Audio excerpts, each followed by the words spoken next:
podcasting's choice. From coast to coast, continent to continent, right here 24/7. PMR.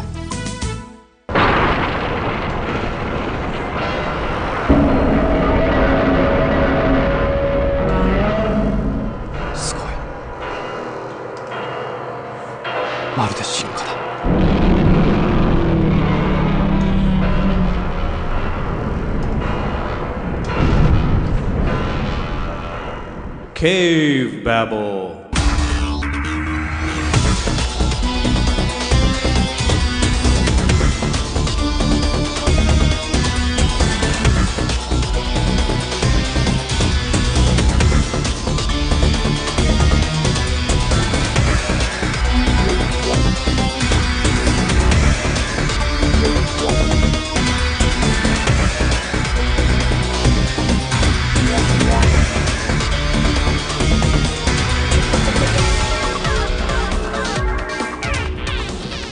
Hello and welcome to Cavebabble episode 249. That's right, we're one away from 250.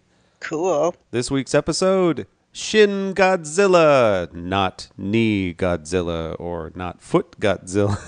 Or ankle, or knee, or ankle, toe, shin. Yes, we know that's not what it means. I know, yeah, and you know why they picked Shin Godzilla as the title? Well, you're going to tell me here in just a second because I have this really cute thing that I do every week where I say, This episode is brought to you by all the meetings. All the meetings. All of and them. all the conference rooms. All the different conference rooms and the Prime Minister's office. And they have more places to meet in Japan than anything else. Yeah, obviously conference rooms are not at a premium like they are around here. As they say in Japan, there are more places to meet than Americans have to eat. That's not what they say, but I think it's apropos, don't you? Probably. We have a place to eat every 2 feet in this country. That's a lot of meeting rooms in If you Japan. need to eat something, we've got you covered, and we look like it, too. Uh-huh. Yeah. We eat well. See, we don't need you to make fun of us. We'll do it ourselves. Hey, how are you? It's Labor Day weekend, which means something here in the United States anyway. Does it? Well, yeah. Means to have a barbecue, right? No, this is when you have babies. Oh, this is when all women are supposed to have their babies on this day. Okay. We find it easier just to schedule that into our year rather than waiting. I mean, if you just have kids willy-nilly whenever you want. It's chaos. It's chaos. No, actually, you would think it would be more chaos to have them all in one day. Oh. But then everybody's on the same page, Oh, well, they're all but going through it together. Well, we're not crazy. We realize that labors all don't take the same amount of time. Oh. You have to start your mandatory. It's mandatory that you start your labor on this day, but it can go into the next day. I mean, that's true. It is Labor Day, not Delivery Day. Okay. That's right. Tomorrow is Delivery Day. all labors must go for 24 hours, and then you may have those poor women. You may have your child. Ugh. Wow. We got off topic. Thanks, everyone, for listening. We appreciate it. Our Labor Day special. Cavebabble@gmail.com. But a moment of silence. Moment of silence for all those being affected by Hurricane Harvey and oh my gosh, the fires in Montana and the fires in LA. The fires in LA are the worst that they've seen in 45 years. Lots of disasters around this world right now. We don't have the type of show where we talk about that sort of thing very often. We want to be upbeat and fun, but... Yeah, this is entertaining, but there's just so many people that need a shout out for our thoughts. And I guess there's a... They need more than that. There's flooding. I haven't substantiated it yet, but some significant flooding going on in Nigeria, too. So anyway, we realize things are going on around this world that are not so hot. Mm-hmm. So anyway, let's go. That's why we entertain you. That's why we talk about a movie where destruction takes place continuously. Oh, boy. So do you know why the producer... Hold on. A producer of what? What are we talking about? Shin Godzilla? Oh, wait. I haven't introduced it yet. Oh, I thought you said we were talking about Shin Godzilla. No, I Brought did. to you by. No, Go you for can it. do it right. Do Okay, it. let me go ahead and Go. introduce Do it. Okay. Okay. So what kind of destruction are we speaking about? It's destruction on a monstrous scale in 2016's Shin Godzilla.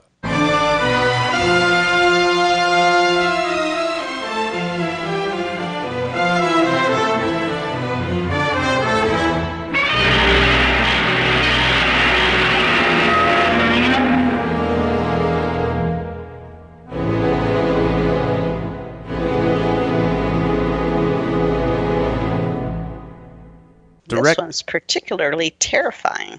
Yeah, it is. Directed by two different guys, Hideaki Anno and Shinji Higuchi.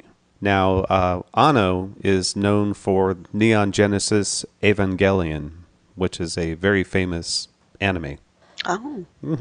And Shinji Higuchi is known for the Heisei era Gamera films. So that would be the 90s, the reboot of the Gamera films. So, yeah, two guys. Director, I know. You know how you made the comment when to Amber and Kevin before we started watching it about how fast they were talking and it was hard to catch because it's all subtitled and hard to catch. Yeah, and they put their titles of the people up above them and what they're saying down below, and you're like, ah! Yeah, so, but that was on purpose. Director, I don't know, told the actors to speak faster than usual because he felt that more resembled actual politicians and bureaucrats. Yeah, and to our slow Western ears, Japanese sounds very staccato and quick anyway. So if they're speaking it quicker than they normally do, it just sounds insanely fast to us. Yeah. So, well, okay, that's interesting to know. So they did a lot of things on purpose in this film that I think were quite effective. Them's fighting words. You know that, right? Both. As I recall, T.C. Kirkham and Kim Brown, our evil overlords, at Subject Cinema or ecinema1.com. Check them out. They reviewed this film, and Kim is a huge Godzilla fan, which I am too, but not to the level that she is, I'm sure. I don't think they like this movie very much. Oh. So it definitely was different, and it was a full reboot. You know, this was the first Japanese Godzilla movie that was a full reboot, meaning that it was what would happen if Godzilla attacked for the first time in modern day, right? And with no prior record of him. I guess all the other reboots always referred back at least to the original movie, but this is the first one that did not. So right there's a difference that I don't know. I would have to go back and listen to their show and see the troubles that they had. I could definitely understand as we get into it how people could not be into the talkie. When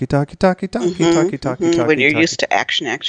Talkie. Well, there is a human story in all of the Godzilla films, and there are some slow times within those movies. But that's true. But certainly not to the level of this one, where it's just meeting after meeting after meeting, and after a while it just gets tiring. Even if exciting things were going on in those meetings, it would be tiring, just the sheer amount of meetings with people you don't know. Right. So anyway, you're going to say something about the producer. Right, but first you need to introduce a producer, right? Yeah, you say it right. Executive producer is Akihiro Yamauchi. There you go. That's how you're supposed to say it, maybe. I don't know how to say it. But we'll say yes. That's who. Yes. What about that producer? Well, he's, titled it Shin Gojira. Gojira. Yeah. Because he thought the syllable Shin could convey many things, such it could mean new, it could mean true, and it could mean God, which, of course, throughout the movie, they refer to it as God. Which is really funny. It's Godzilla. Yeah, Godzilla. Yeah, it's God incarnate. That's what Gojira means, God incarnate. And so, essentially, and so you could say, yeah, God incarnate. It could also mean true. So, Yep. True. so Shin has multiple meanings, and none of which have anything to do with legs. No matter how I joke about it. And this Godzilla movie film broke the record for the fastest release in the U.S. It was released less than 3 months after its premiere in Japan. In about 15 places, because I never got to get to the theater and see it. I wanted to see this at the theater, and I was waiting for it to come, and it barely opened anywhere, and that was the end of that for me. Mm-hmm. And then I had to it wait was disappointing, forever. huh? And then for its release on Blu-ray and DVD, it took forever for it to come out. That was very disappointing. That's true. It did take forever to come out on Oh DVD. my goodness. Do I dare go through stars, babe? Oh boy, I don't know. There's a lot of them. I mean, There are, and I'm not going to cover every chief, every aide, oh man, there are so many people in this movie. yeah. But I can go over the main folks, and there's even a cameo that how in the world did I miss it? I need to watch again.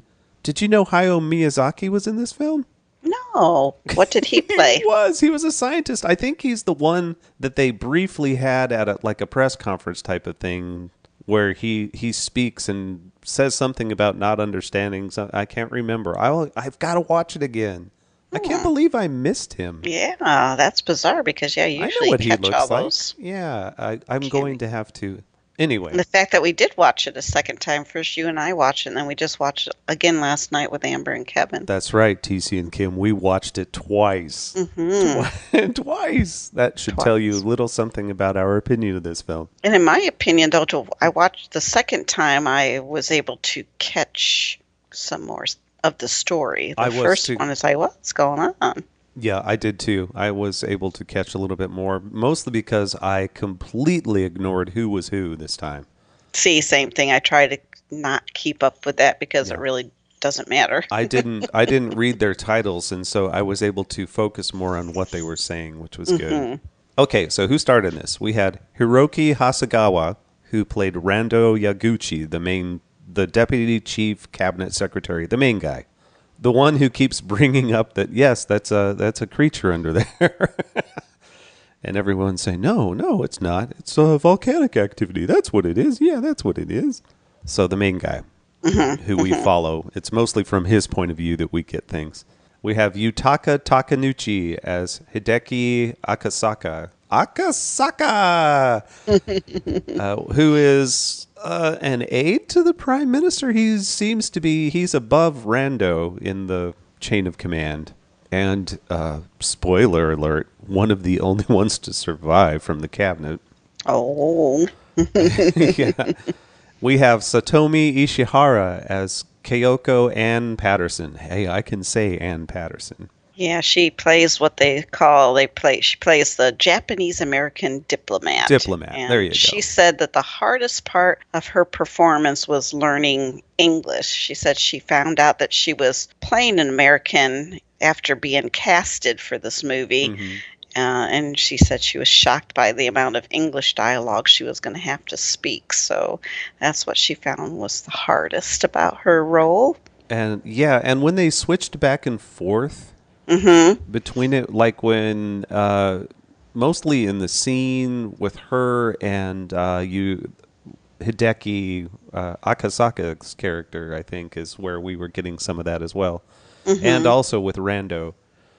When they would switch into English, it was obvious to us that this was not something they were comfortable doing. Yeah, it was very stilted. It was very stilted, and but kudos for them trying. My goodness. But I have to say, her pronunciation for the most part was fairly good.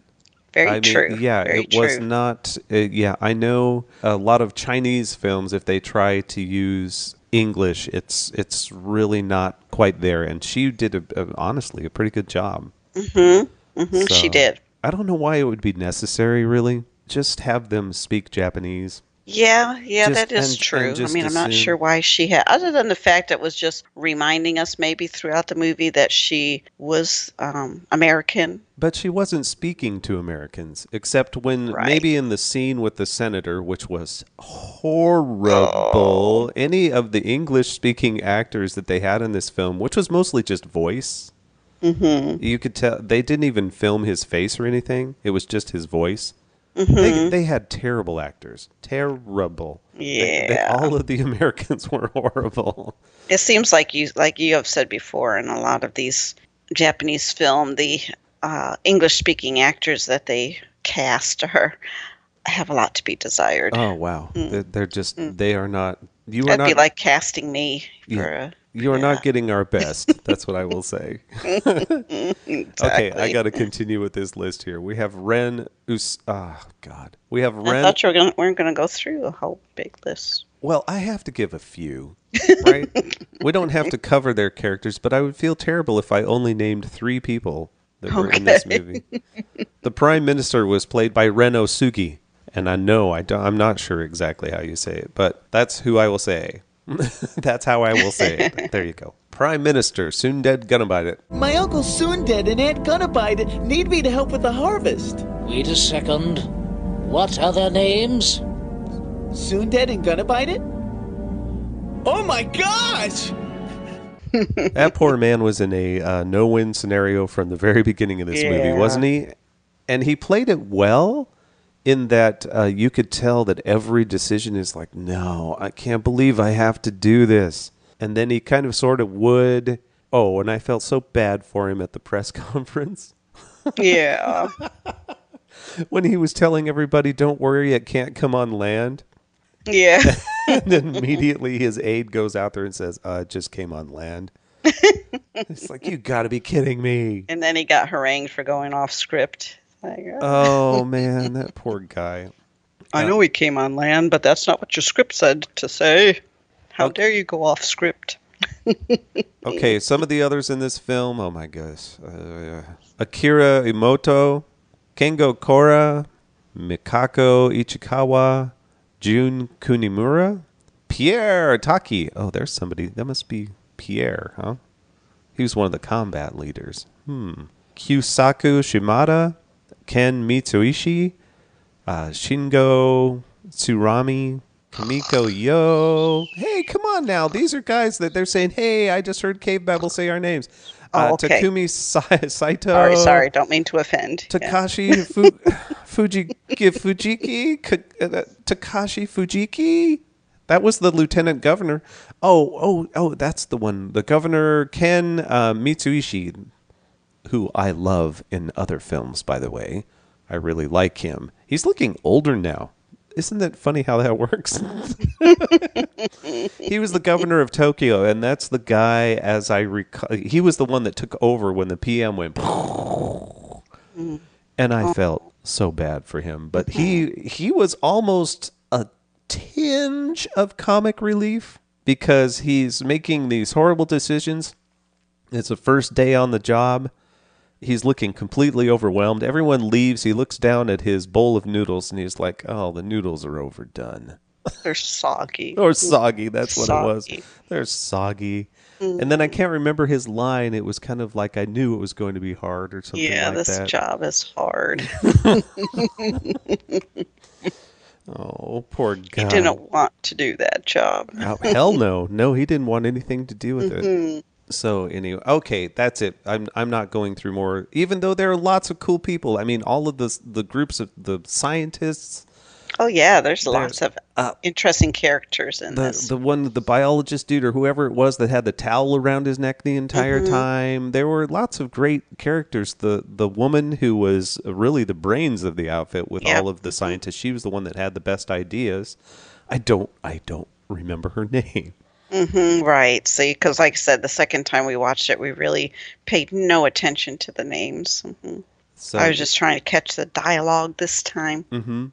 I just feel bad because these are all Japanese actors and actresses that deserve to be Right. noted, and I don't know their names. So, So apologize for so that. our but, our yeah. apologies anyway. So, and let's see, who else would I not cast, but just I would point out. Let's see, who did the music? It was Shiro Sagisu. I don't know how you say that name. Anyway, music by that person. Which this had very interesting music. Yeah. So explain to me. It said in the trivia that this film has rare 3.1 sound mix. For those of us who don't know, what does that mean? A 3.1 sound mix? The 0.1 is the sub. That's the subwoofer that makes all the boom, boom, boom, boom, wobble sound, right? And usually the other, like with a 5.1, like our system is a 5.1 system. Okay. That means it has 2 front, left, right, 2 in the back of you, satellites, left, right, and then the subwoofer. So that's a 5.1 system. Okay. So they do the sound. When they do the sound, they take that into consideration, and they put some of the effects going through the back so that when a character runs past you or you have a monster behind you, it sounds like it's behind you. Mm-hmm. So they mix the sound specifically for those speakers. So I wonder if that's like stereo, but with a center line and because you have the 2 in the back, you have the 2 in the front, you have the center line, which is for dialogue and stuff. Mm-hmm. And so there's the 5, and then the 0.1 is the bass. That's what our system is. So yeah, to me that sounds like 3 other speakers. So it must just be the front, the 2 in the front, the center line, and then the subwoofer. So that would be that's all interesting. this little trivia line says. So I don't know what that meant. To me, that just means that they don't have any surround in the back, anything going in back of you. Did you notice that when we were listening? No, because it showed a surround sound on it, and I have to look at the specs on the discs. So it may have been remastered. Nope, it's 3.1. You're right, it's 3.1. So I don't remember anything flying around, but it sounded great. Mm-hmm. So yeah, that's interesting. I didn't even notice that. Yeah. Our surround speakers must not have been working at the time. May we please chat more about speakers? I can't wait to do so. I bet our audience can't wait either. So anyway, music-wise, do you remember any cues? I mean, you remember the main one with the drums, the boom, boom, boom, boom, boom, boom.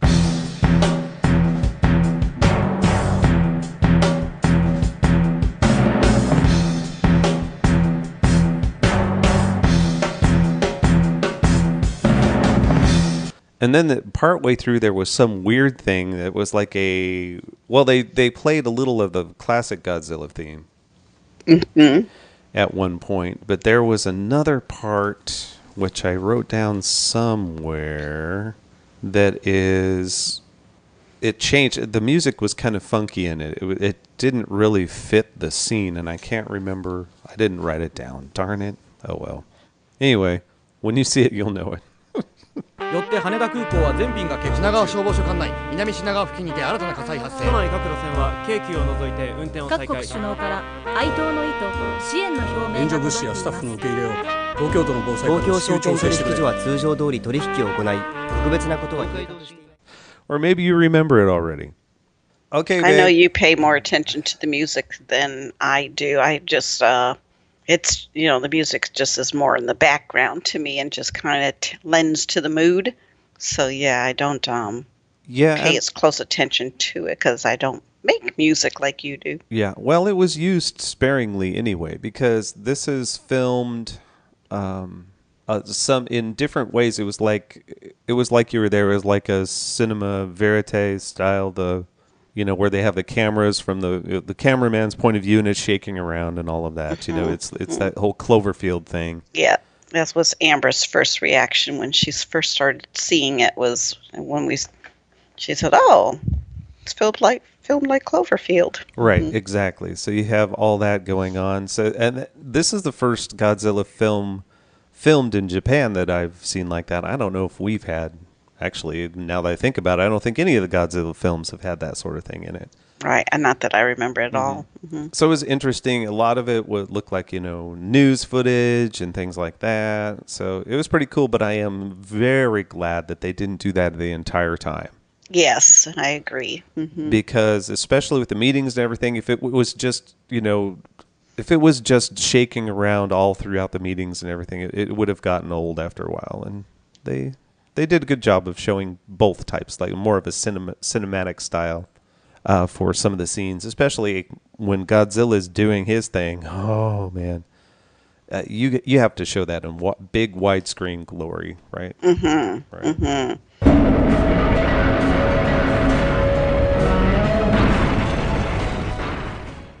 So this starts out with something out in the bay. It comes like this huge spew after they find an abandoned boat out there.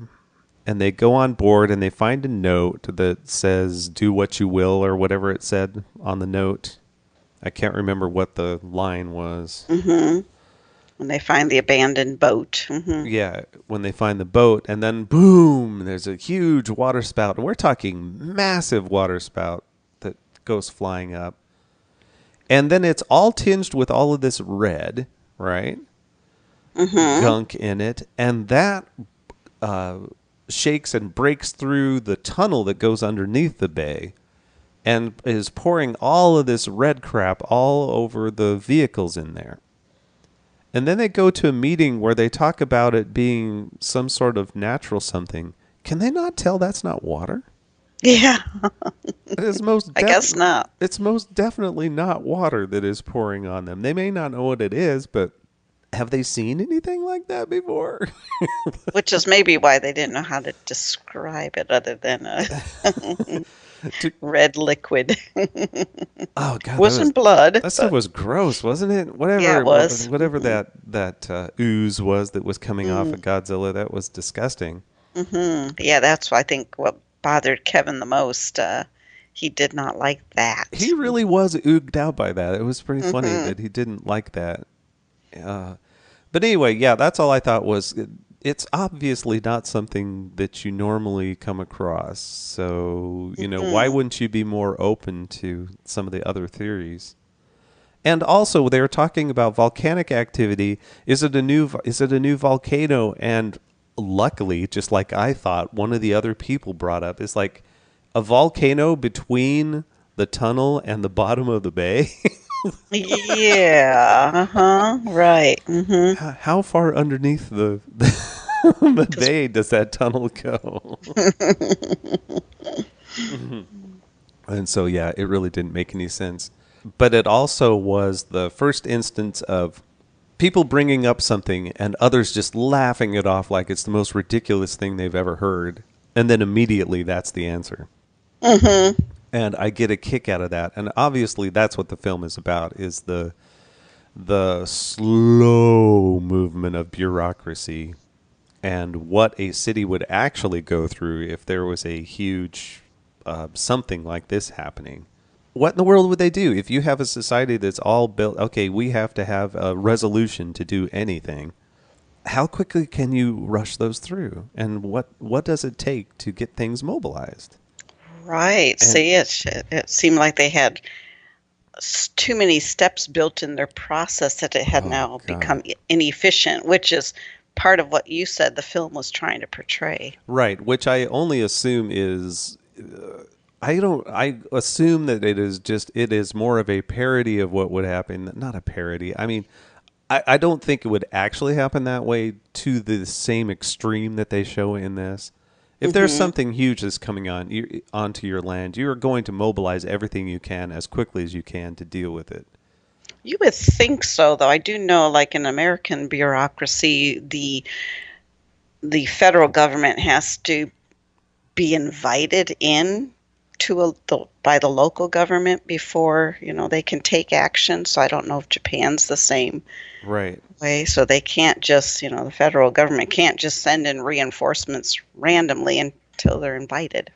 This is like a Godzilla film seen through the filter of the nuclear plant disaster, right? After the earthquake. Mm-hmm. This is like them dealing with the Fukushima plant.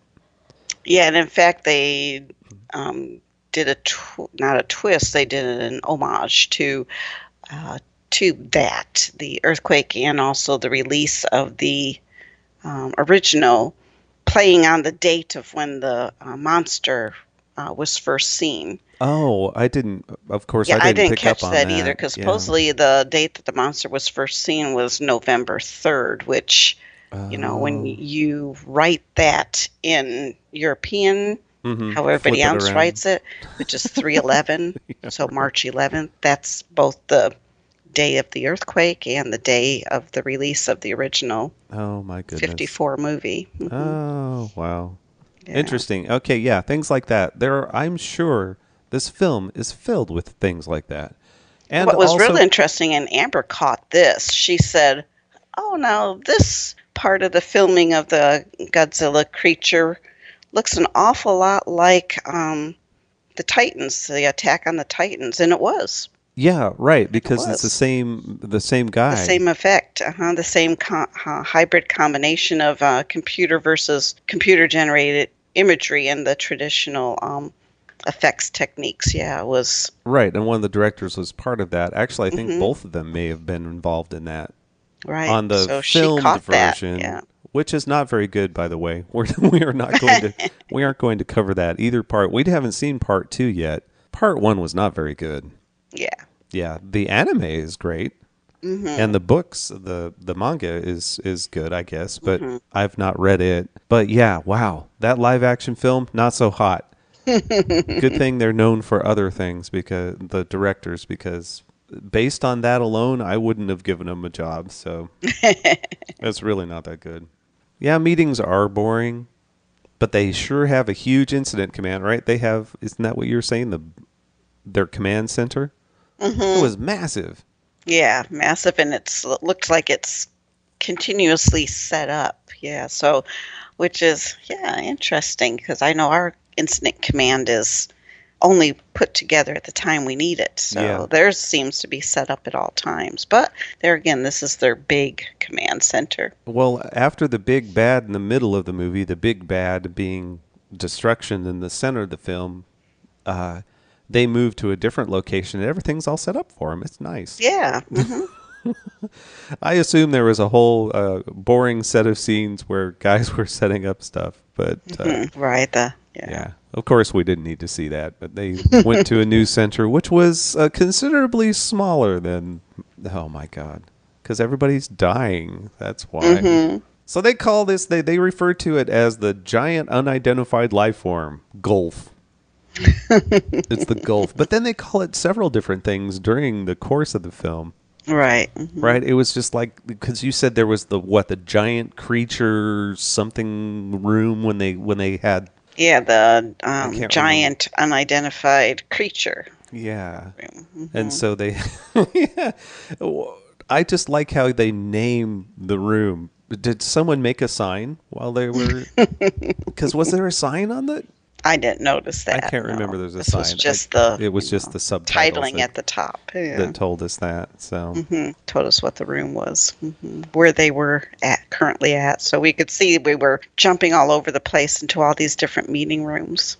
So now you have the first view of Godzilla, kind of, sorta, that is completely different than any other Godzilla film you've ever seen.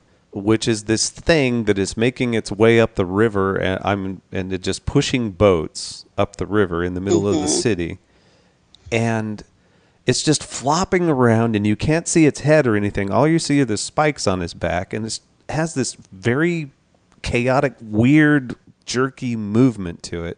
And if I didn't know anything about the film, that was my first view of Godzilla's back, I'd think, what the hell are we watching?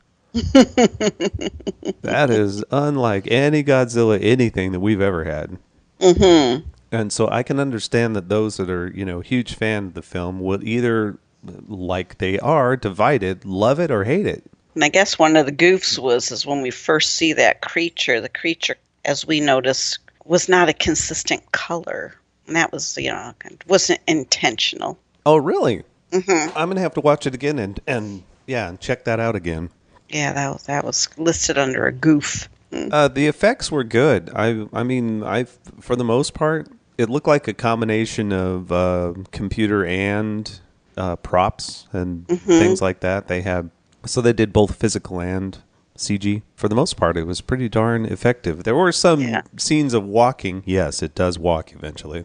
It seemed like it was kind of just like this shuffling that didn't look realistic. Mm-hmm. You know, it just seemed to be moving like on rails that I didn't think was very effective. I know some of the filming of the movement of this creature was done by, of course, an actor, and he was doing traditional Japanese dance, but they had tied a 10-kilo. Anyway, they tied weight. Anyways, they tied a weight to him, and then expected him to dance with this weight tied to him, and that's why the jerky movement. Mm-hmm. Which made it creepier. Yeah, it did. It really made it creepier. So then it picks up its head, and it's on this big, long neck, and it has googly eyes. Yeah. It has these googly, fishy eyes on it, and its head is jerking around. It was just weird. It wasn't scary. It was weird. And then it would spurt out all of this red mass of goo out of its gills. It has these gills down its neck. Yeah, and that's what really bothered Kevin. And I have to say it bothered me a little bit. It's like, what is that stuff coming out of its gills? So I named that version, its opening version, I named Flopzilla because it was just flopping all over the place. Mm-hmm. It would flop on buildings. Yeah, and that's when they were saying, oh, don't worry, it has like these duck feet that can't support its weight. So don't worry, it'll never be on land. So, of course, it flops up on land. Mm-hmm. And that's where the females, scientists said, it's obviously supporting itself right now. Exactly. Right. And so it flops on land, but it doesn't, it still just has like these nubby arms. It doesn't have arms. It's just like these two nubs for its on there. And, the whole thought at this point is how much military can we use? Can we use the military? And they are just trying to make the decision. What can we attack? What should we attack? How should we do it? And of course, Amber was appalled that right off the bat we're talking about attacking this creature. She says if it's an animal, she says it's not its purpose. It wasn't coming on land to destroy anything. It just happened to be destroying things that was in its path. It wasn't doing it intentional, but yet, bam! All of a sudden, we're going to kill it. Yeah, well, if there's something that huge that's going through the middle of your city, I think maybe you would probably think that way because how? Well, they're wanting to stop it, I guess, but or wouldn't you think about, is there some way we could entice it through an area of less population and get it back off the land again or something? But it doesn't seem to have, you don't know what its purpose is. It's just walking through. You don't know where it's going. So anyway. But if you could entice it through an area of less population to help it get where its final destination is instead of killing it, if it's not. Right. It wasn't attacking anybody yet. That was Amber's point. Right. Yeah. Mm-hmm. Well, and they also, because of the treaty after the war, they have a self-defense force only. Mm-hmm. Japan does. And so what they can do militarily is very, very limited. Mm-hmm. And so throughout the movie, they're having to kind of do this dance where, well, what can we call it so that we can use the military and not have it be a warlike, stance. It's like, I don't know. We haven't done this. We've relied on, the U.S. and others to guard out there all this time. So, what do we do? How are we doing it? And at what force do we use? So that part I could understand. That part, it all made sense to me. It's like, yeah, I think that's exactly how it would be. It's like, what are we able to do under treaty we're saving ourselves here. It has to be permissible, right? Mm-hmm. Mm-hmm. So right about then, Godzilla turns into its second form. It flops up back onto its legs, and there are those little arms that stick out. Mm-hmm. But they still aren't formed, though. They're just they're kind of like a chicken. He kind of looked like a plucked chicken on the top. Yeah. And its head, it was like a plucked chicken. That's really what it was. And it opens its mouth and screams for the first time. Does that Godzilla roar. And this is what it sounded like in the first one, just like this.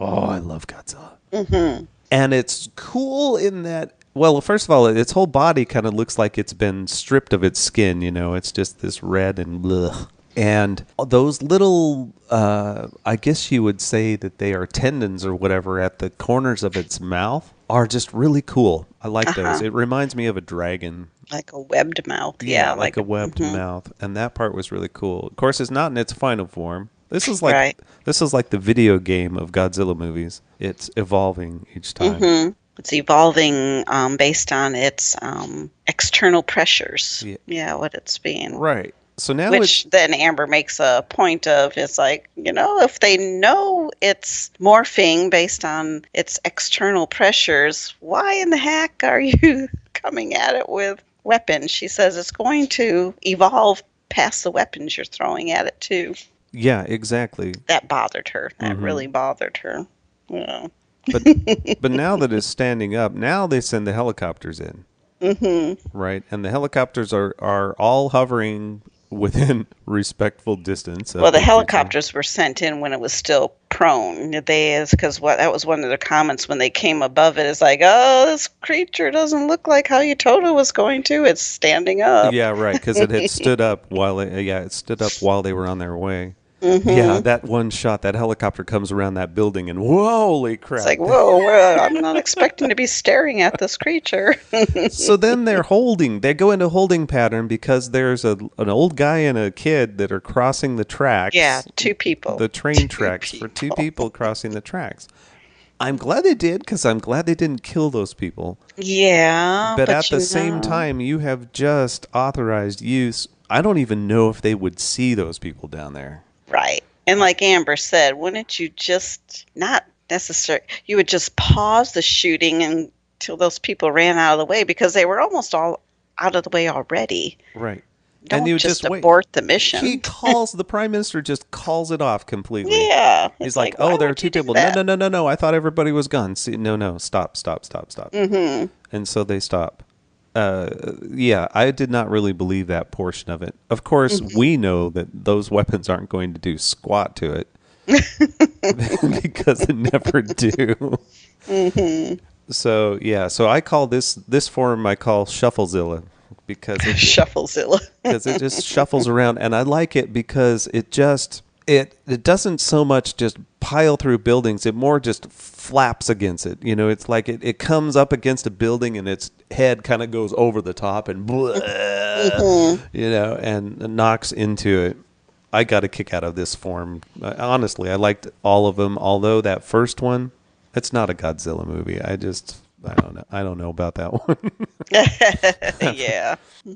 Let's see here. So at that point, they say, which I didn't notice the first time when we watched it, when they are down on the street after the damage of Godzilla its first time, because then it goes back into the water, right? Because it's got to cool down. Right. And so after its first metamorphosis. Right. It shuffles back into the water, and then we have a series of scenes like, oh, life is back to normal. It's like well, no. But they didn't know. This was their first time encountering it. They were hoping that maybe it went from point A to point B, and now it was done. But for me, that was a very effective scene when they are down assessing the damage. They're standing at that street, and it's just completely wiped out. Everything is all wiped out. And all I could think was that would probably be a hard scene for those that went through the earthquake to very true. Very true. View, because that was a little too close to home there. Mm-hmm. It's like we have postponed releasing films when scenes like that were hitting too close to a disaster. Right, exactly. And then you have the main guy, Rando. Yaguchi is standing there, and he says something along the lines of, "We had 2 hours, and we couldn't get any sort of a response at all in 2 hours. We had 2 hours of this thing rampaging, and nothing happened." Mm-hmm. And he says a little, he does his little prayer for, obviously those who had been killed there. Mm-hmm. And they go on, and I thought, yep. 2 hours. Okay, think of what could actually be done in 2 hours. Yeah, not very much. Even if you to mobilize any type of strike is would be difficult in Right. 2 So, hours. so to me, it was more like him saying that made me think, oh, yeah, even if you were mobilizing everything, 2 hours is not enough time to do No. anything. Because to mobilize anything, I mean, you got to get the people there first. So depending on where you're bringing them in from. Right. Yeah. So, yeah. Oh, chair cam. This is when chair cam came into view, which was one of my favorite shots of the film. They stuck the camera on a chair, and you can see the seat of the chair, and it's being rolled into the room. I note that because there are several times when interesting ways of filming were used that I really appreciated. There was the computer cam later on that looked like you could see, like you were looking through the back of the computer screen. You could see what was on the screen, and then the scientist's faces beyond it looking at you. Yeah, that was cool. And I thought that was really cool, even though what they were saying at that time was like blah, blah, blah. But I thought that was cool. And at this point, this is when they get their band of misfits. We have all the scientists that are gathered up. And I also think somewhere before this is when Hayao Miyazaki was on the screen, which I will have to go look at. I like this sort of thing. Now, when they get all of these biologists and whatnot together, and they start doing their thing and brainstorming to try to figure out what's going on, that's more interesting to me. I like this team that they get. Yeah, I like them too, yeah. And this is when they start to put together that, wait a second, that's fission. It runs on fission, the lady says. And again, they shout her down. Oh, come on, that's the most ridiculous thing ever. And within that amount of time, counters are going off for radiation. And they see it in a line of where Godzilla moved through the city. It's all irradiated. They're like, oh, crap, he is nuclear. What the heck do you do?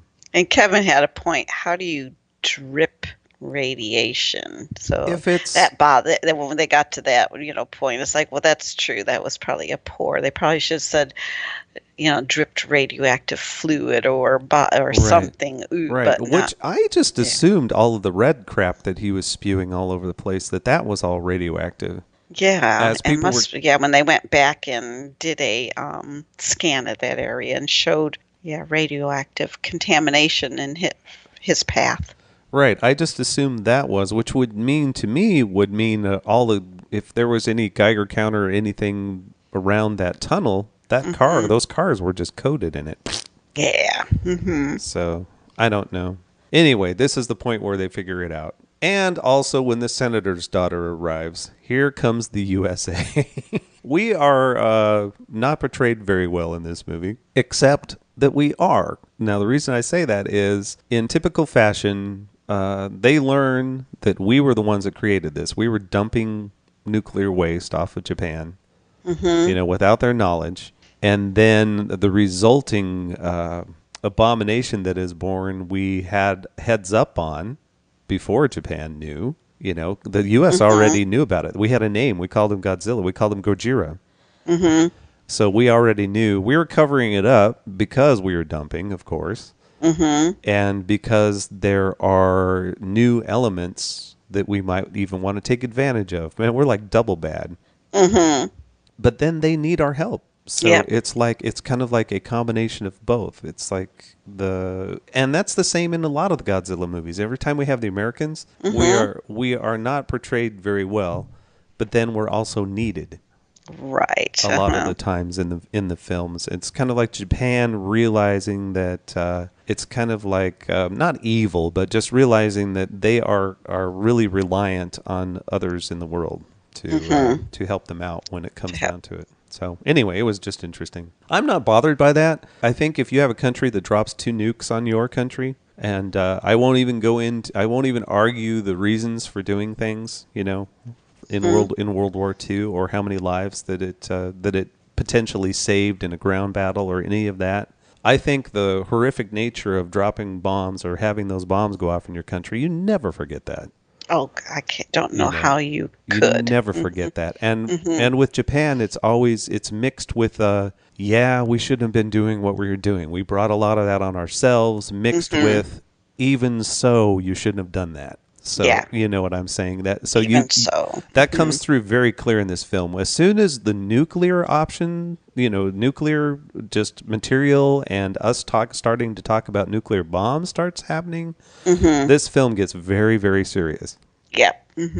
And kind of goes along those lines for the rest of the movie. Yeah, because it's so destructive It really- for years. So we have nuclear waste on the seabed. So there's Godzilla. They know he's down there somewhere. And we keep going back to Dr. Maki. Now, his was the boat out there. Because he was doing the most research on this creature that he knew about. Right. He knew about it and was working with the U.S. on it. Yeah, trying to find out more about this creature. And then they did the cover-up thing, and he was abandoned. And they did the cover-up thing, and his wife ended up dying because of it, because of the radiation. Yep. And so at that point, that doctor is essentially his little note, along with a little origami crane, to the people is essentially, here, you get what you get. It's his riddle There you for go. them to figure out. Right. He's giving them the keys. He does give them the keys to it, but then he's also essentially saying, but I know what will probably happen. Which is, it's just our nature to do this, sort of to get ourselves destroyed. So he's like, do what you will. Fine. Here's the info. What you do with it is up to you. So yeah, that I kind of liked. I don't know how they would possibly make any sense of that chart with all those lines all over it, though. Just looking at that was mind-boggling. And how they drew the conclusion as folded. Yeah, and then what did the folding really... Right, the guy with the towel is like origami. And they start folding it. Yeah, how did they determine... I mean, what did folding really accomplish? Was it fold by numbers? Did he have numbers on there that they could fold across and turn it into something? I'm not sure. It was kind of cool and was showing show how many more times it was going to morph. Yeah, and somehow they jumped to a whole bunch of conclusions during that part that I really didn't follow, and I'm not sure they made any sense anyway, even if I could have followed them. So if it made sense, anybody please let us know. What was the point of all that? I mean, it was interesting. Yeah, it was, but yeah, I don't think that they didn't flesh out what that really was all about. I did like that's the biologist guy was following, as I said while we were watching it last night, the Hitchhiker's Guide to the Galaxy tells you not to forget your towel. So a towel is about the most massively useful thing an interstellar hitchhiker can have. Yeah, so he had his towel. He had his towel. He was ready. And it made me think, I would like to do that. I'd just like to carry a towel around my neck at work all the time. Well, you could get one of those cooler towels, cooling towels, and voila, people wouldn't think anything of it. They'd think you're just trying to stay cool at work. Yeah. It would be cool. It could be a fashion statement, too. See? Right. Oh, I like it. I'm liking this more as we talk about it. You can have several of them all in different colors so you can actually match your outfit of the day. Yeah. And then whoop whoop at the 47-minute mark, J alert. They call it J alert. Here comes Godzilla Form 3 and he is freaking huge. This is the tallest Godzilla ever, which they purposely made him bigger than the legendary Godzilla, which is the US version that we just saw a few years back. They made him slightly bigger on purpose, which makes him just crazy tall. He's super big. So there again, why did we attack him? Was he just because I do understand, yes, he was destroying things because he was moving. He wasn't attacking. He didn't attack until we attacked him. Yeah, but what was he doing? Well, when he first came onto land, I just want to know what it was doing. It was heading to Tokyo again. But what? No, I mean, in the first place, when it flopped up on land, when it came up out of the water. Yeah, where's it going? Where was it going? Where's it going? What was it doing? What was it trying? It wasn't eating anything. Yeah, well, we kill it before we learn where it's going and what it's trying to do. That's just it, though. We don't kill it. Well, that's true. We think we killed it. We stop it. We stop it. So here's Godzilla in full Godzilla form, which is not the regular Godzilla. And it has these arms that seem like they're totally worthless. He doesn't do anything with those hands, which are flipped upside down so that the thumbs are up.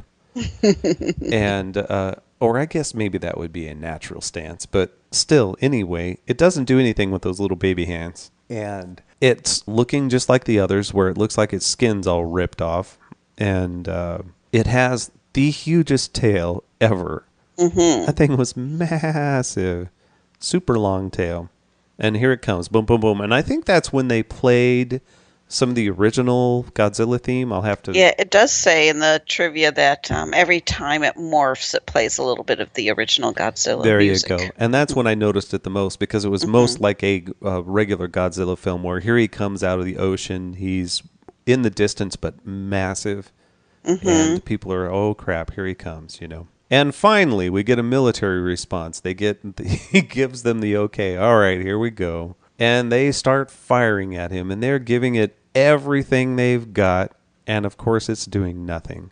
And what I was amazed by in this part was, at that point, he was standing right next to all those buildings, right in downtown Tokyo. And they're firing with all that stuff in the background.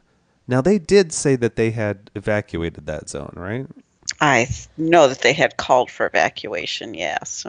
So hopefully all the people are out of that, but they're still firing right at those buildings, and none of them miss. They all hit Godzilla. Yeah, they've been practicing for... Even all of those shells going from all of those tanks, some of which were driving at the time, so it was a moving target. I'm not sure how that worked. Man, they're good. They're really good.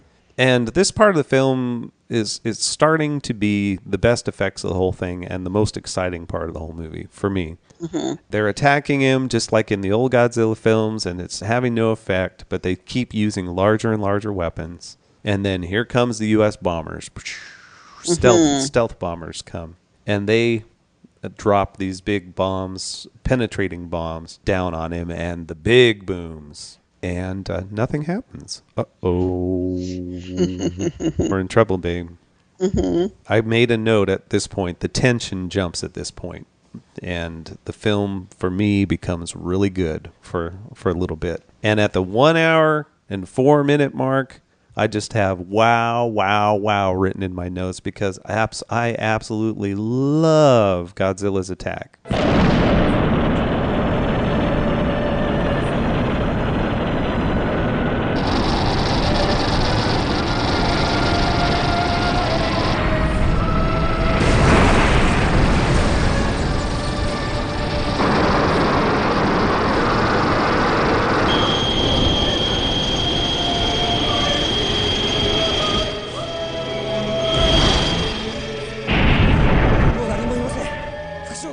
This is at night so that you can see everything light up. And he rears up and he starts firing that whatever the purple is that he shoots down into the ground. And it's just like a wave through the city. And all of that smoke. And then he lights it up. And he has that atomic breath, which is like fire at first. And then it slowly goes from the red of the fire to that hot white, blue and white. That is his, I guess, the atomic, just like a beam. And he's slicing through the buildings and they're falling down. And he's shooting it up and he hits one of the bombers with it. And then it goes from that to even more, because then his whole back lights up and all of those beams go flying up. And that was the coolest thing ever. And at that point, I thought he just destroyed all of Tokyo. I thought it was all gone. But it wasn't. It was just in the downtown area. Just in his path. I mean, so obviously it just, it's, which they made it real, just was within his limited. So a few miles out, there is no devastation. It's just where he's at. I like when they showed like that heat. It wasn't really heat vision. It was kind of the radiation zone that they showed on the map. There was that huge circle where he had blown down into the ground and took out all the buildings. And then leading off from it was that single line on either side where he had initially unleashed his beam and had gone through way out in the city. And I thought, wow, it's a good thing he didn't lower that and just spin in a circle, or else the entire city would be gone. Yeah. Mm-hmm. But it was cool that they didn't have him just able to do that forever. I mean, it's just, even if you're nuclear powered, there's only so much you can do. So much energy before you have to refuel. Right. So then he had to refuel. And so he had to refuel. Right. He had to shut down. And so that's what he does. And after he does that, he shuts down. And he's just sitting there. Which buys them some time to figure out how in the world are we going to stop this thing. Or no, well, they had already figured out that they're going to, because with nuclear reaction, they were going to cool him down rapidly, which should stop him. And so this bought them more time to do that. Yeah, and also at that point, right before his attack, that's when they had the prime minister evacuate with all the cabinet. Mm-hmm. And they all get in their helicopters, and of course, Godzilla had hit them too. Yeah. So now the only thing is, how long I guess just scientific guess, if they actually had a countdown when they knew that he would be recharged, and of 2 days. How do they know it was 2 days? Yeah. Yeah. There are several jumps that they make during this that are, that you think, okay, what data is that based on? Right. What's that based on? Is that, I could see now, again, it would make sense if they had seen him before. It's like, oh, here's Godzilla again, and let's look at our old notes about the last time he was in town, Mm-hmm. But no, this is the first time they've ever experienced this. So, other than the fact, is that how, because they really didn't dwell on that when his first change, when he went back into the ocean, did it take 2 days for him to come out again? They didn't really. I don't know. I didn't catch the time lapse from. That's a good point. Maybe it was based on what he did before. Maybe. Okay, and at this point, they say there's the United States determined there's a 13% chance of it reaching the U.S. West Coast. Mm-hmm. So therefore, we're going to nuke you. Mm-hmm. We're going to stop you. Right, exactly. So here, and this is when, again, things just ratchet up, and I'm starting to feel uncomfortable. It's like, you have a nuclear weapon coming over. Mm-hmm. Yeah, that's crazy. But it also is when things grind to a halt. You have that big, badass attack, and then Godzilla freezes, and just like that, we're back to endless meetings again. Yeah. And that was hard for me to take. That going from, okay, now we have action, and oh, no, we don't. But the tension of here comes the nuke and all of that helped me get through that section. It was like, ooh, then I just kind of had this growing dread of how are they going to end this movie, Mm-hmm. And they make a point. There are 3.6 million people living in that area. Mm-hmm. How in the world do you evacuate 3.6 million people? Mm-hmm. And they do show the roads just completely blocked off with buses. Mm-hmm. There is no way. You can't move that many people. And it made me think of Houston. Yeah. Mm-hmm. People giving Houston a hard time. Why didn't you evacuate? Well, go where? Go where? And then they're on the road when the floods hit, and then you lose people like the last time through heat exhaustion, because it's remember, it's hot. Yeah, so just like Tokyo, it's when that's a no-win situation. You have to be careful. Yeah, it's a no-win situation when you order a mass evacuation. So how are you going to get them to where they're going to go, and where are they going? And this isn't me supporting or hating on any of the city officials or anything. I just think they are in an absolutely no-win situation. Yeah, I wouldn't want to make that decision. No, not at all. I don't know where those people go. Where do you send that many people out in the countryside? Where? Yeah, to where? To where? Where? Because Japan's an island, so where do you evacuate them to? Right, and you have those that have enough money and have friends elsewhere. Maybe they can drive there and stay with their friends, but there are all kinds of people that have nowhere else to go. Yeah. They have nowhere to go. So anyway, it was more, it was a little more poignant to me this time in this part of the movie. I thought, oh, that's, on a much smaller scale, this is Houston, trying to get out. You have in this case, obviously it's ridiculous, this big rampaging nuclear beast, but it's the same concept anyway. Right. Mm-hmm. So, okay. So they find that the team, I should say, the team of scientists and whatnot have determined that if they use something to cool Godzilla down, they need whatever it was. They needed a bunch of it. Mm-hmm. And it was cold enough that it maybe with him being nuclear, it would essentially coagulate his blood. Mm-hmm. And so they need a ton of this stuff. As a matter of fact, they need more than they have time to make before the nuclear option is coming, mm-hmm. which isn't just the U.S. This is the UN at this point that has agreed to this. And they're like, okay, it's coming. And they need to stave off the dropping of the bomb for a little bit of time. And so Kyoko, that's when she pulls strings to get things slowed down a little bit. I'm not sure. I don't know why you wouldn't have time. In other words, why would it have to be right then that they drop it? Right. You see what I'm saying? If Godzilla is, I guess they're... If somebody's got an idea that they think might work, then why wouldn't you give them the time to try it before you bring in the final nuke? I know you don't know when he's going to wake up and go, and I guess if he gets down in the ocean again, then you're stuck. And it could go anywhere.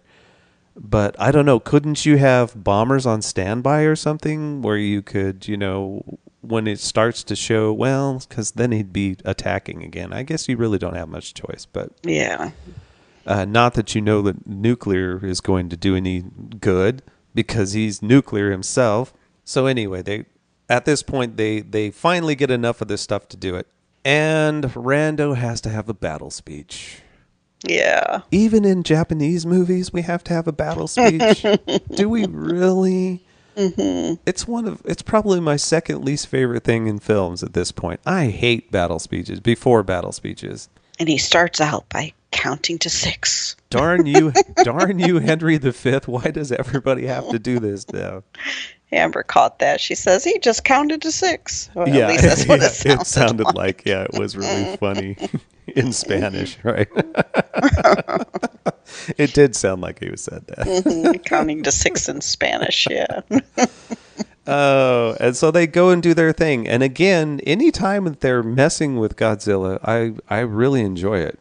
It's good stuff. Their effects are good. In order to do this, they have the specific things that they have to bomb him. They have to wake him up. First of all, they have to wake him up, right? He didn't just do that on his own, did he? Well, they were trying to give him they started giving him the coagulant while he was asleep, and he woke up while they were trying to get the dose in before he woke up. Yeah, but at first he was still walking around. In other words, while he was still frozen, they sent those drones in to get coverage of him, and they noticed when it got within a certain distance, the drone shut down. Right. Because he would attack. So he had some type of self-defense while he was in his reboot mode. So they had the guys fire at him at first, and that woke him up. He was like, okay, now I'm getting attacked again. So they woke him up. Oh, that's true. Mm-hmm. And then the drones came in, and it used its beam weapons again to take out all of these drones, which were U.S., by the way. So you have... so now we're working with them. We have guys that are working with their with the scientist team. So it's like this love-hate thing we have going on with them. Mm-hmm. And all I could think this whole time, because they had this forward command spot that really wasn't that far away from Godzilla. And Godzilla's got those beams going all over the place. Mm-hmm. Are they not afraid that he might stand up or something? Those beams go right through them? Right. But no. Guess not. They were in their hazmat suits, so that. That's going to save you from a fission from a beam. Laser beam. Yeah, right. Slicing you in half. Oh. Yeah. Anyway, it doesn't matter. It worked, and then he slows down again. He finally runs out of power, and they're like, "Okay, now we can do it." So they knock the buildings. It was really cool. They hit the buildings just right to let them fall on him, and it knocks him down to the ground. And then in come all those little crane things. Do they really have cranes that are? I guess they do. like for putting out fires and stuff that do that? Yeah, I would imagine. Those things are huge. Anyway, they come out with those cranes, which to me reminded me of the brain bug creature on Starship Troopers, where it unfolds. I kept expecting him to come down and stab in someone's head and suck out their brain. Yeah, that's right. I remember that. So they've put him in his mouth. Now, I'm not quite sure how this works. It's got to be liquid, right, that they're pumping into him? Must be. How is it not just pouring out of its mouth? How are they getting that down its throat? Well, maybe it's more of a gel than an actual liquid. I mean, is Godzilla sitting there going... More of like an oatmeal cream of wheat consistency. Eat your oatmeal, big boy. Or they can, So they get like half of it in or something like that, and then Godzilla's up, and he wipes out that first crane crew, which you don't want to be the first crane crew. You want to be Team 3 at that point. He stomps around a little bit, and then he falls across a building, and he's down again. And then they pump him up with the rest of it, and he gets up again, and then he freezes. And that's it. Godzilla is stuck, and he's the biggest statue ever in the middle of the city. And they show that shot from far away where all the buildings are gone in the middle of town, and there's the Godzilla. Yeah, and how are you going to move that statue? You're not, because he's not really a statue. He's there, and then he's a mountain.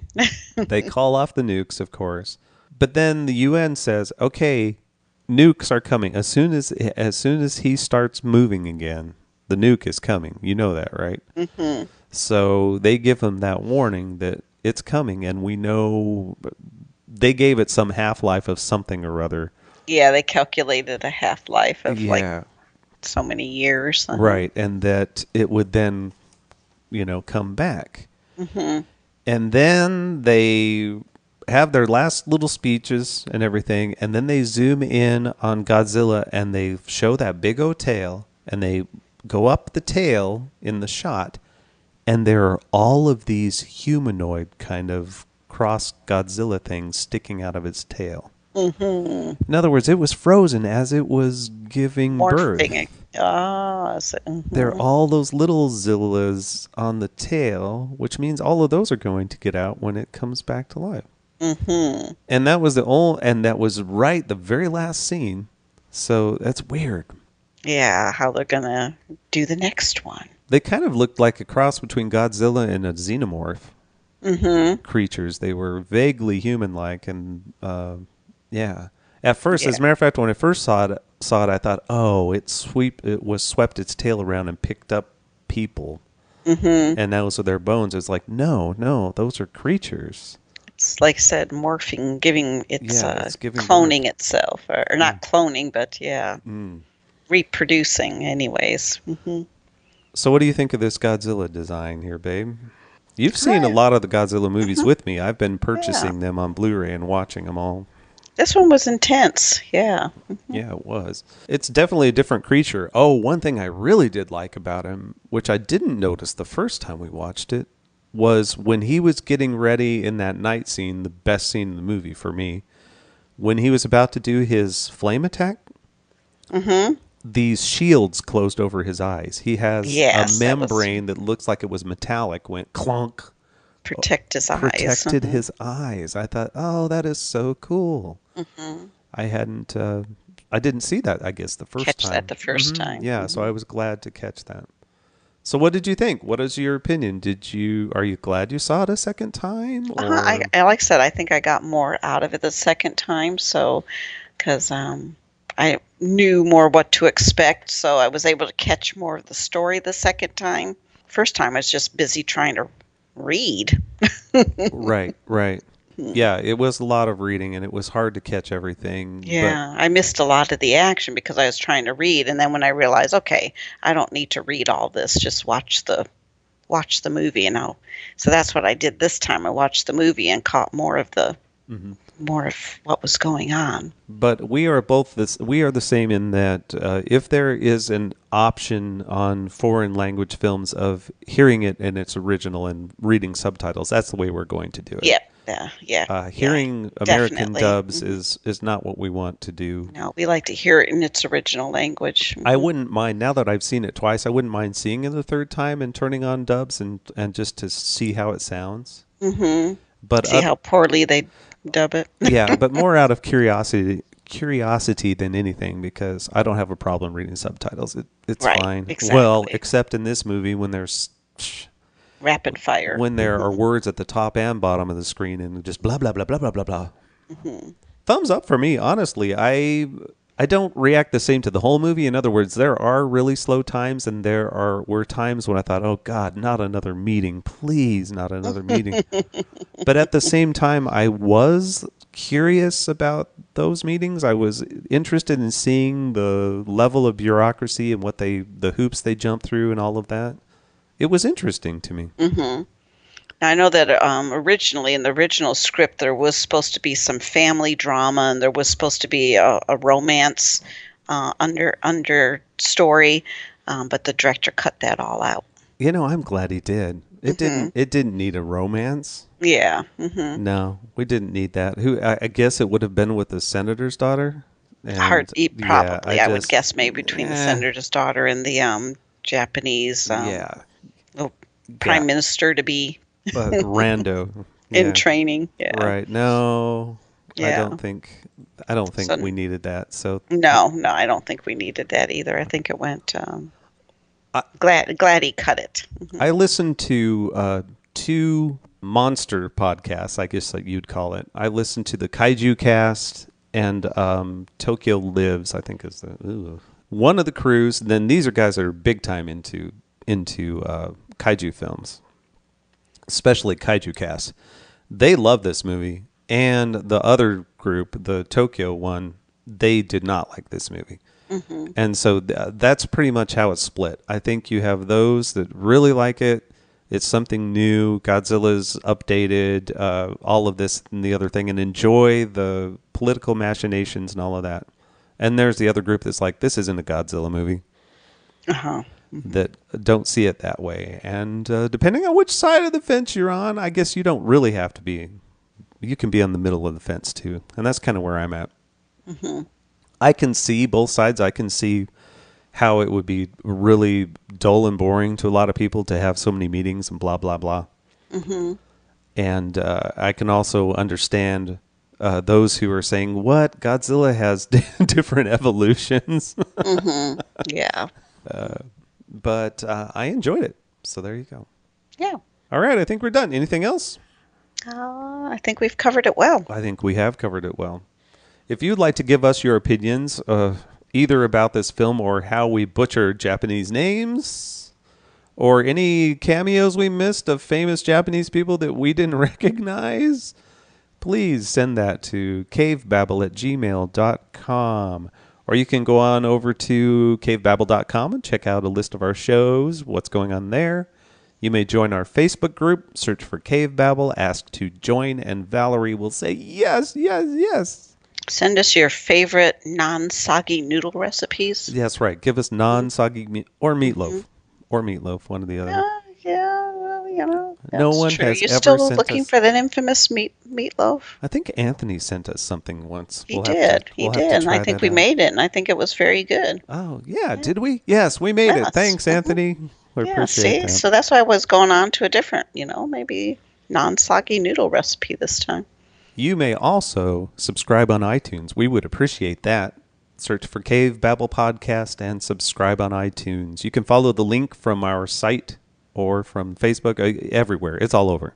And we would appreciate that. And if you like what you hear, please give us a review on iTunes. That would help us more than anything. And that's about it. And wow, do I ever have to pee. And while you're peeing, you want me to make breakfast?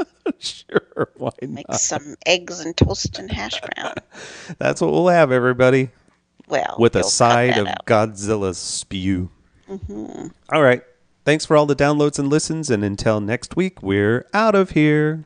Goodbye. Bye. Cavebabble.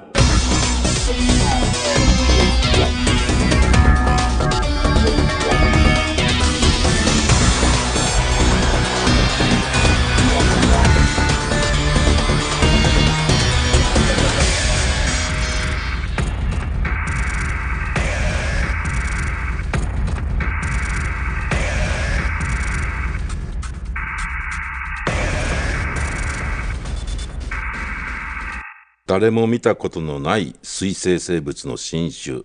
それ以上は現物を調査しないと何にも言えません。 Podcasting's choice. From coast to coast, continent to continent, right here 24/7. TMR.